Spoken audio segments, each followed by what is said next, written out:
Let's just get you the latest when it comes to Rahul Gandhi and fresh trouble when it comes to the remarks that he made. This is in regard to the Supreme Court taking up that petition. The Supreme Court has come down heavily on Congress leader Rahul Gandhi over his alleged objectionable remarks against freedom fighter Veer Savarkar, saying that the court won't allow such comments against the freedom fighter and warning of suo motu action if repeated. Do remember that Rahul Gandhi had challenged the decision of the High Court, which was taken on the 4th of April, refusing to set aside the summons issued to him by the trial court in December of last year on the comments that he made during his Bharat Jodo Yatra in November of 2022, where he is accused of intentionally insulting Savarkar at a rally that was held in Maharashtra's Akola. Nupur joining us. Nupur, take us through what really happened in court today.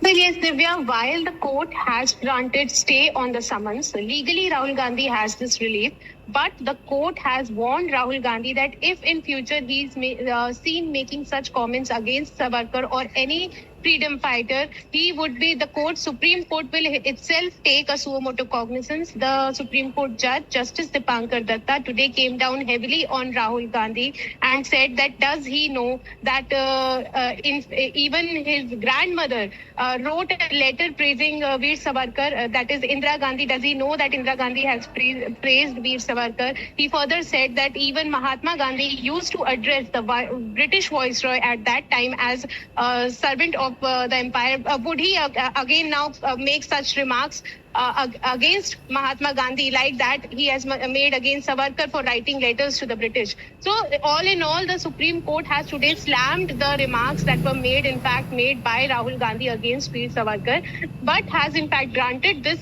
stay on legal grounds and said that of course they have a good point on legal grounds and they have for now temporarily stayed the summons issued by the trial court, but has in fact warned Rahul Gandhi from making such comments in future. And the judge, Justice Dipankar Datta, went on the extent to say that does Rahul Gandhi know that Veer Savarkar is worshipped in Maharashtra? And him making such remarks cannot be accepted. He said, no, the top court will not tolerate any such remarks, defamatory remarks against any freedom fighter of this country.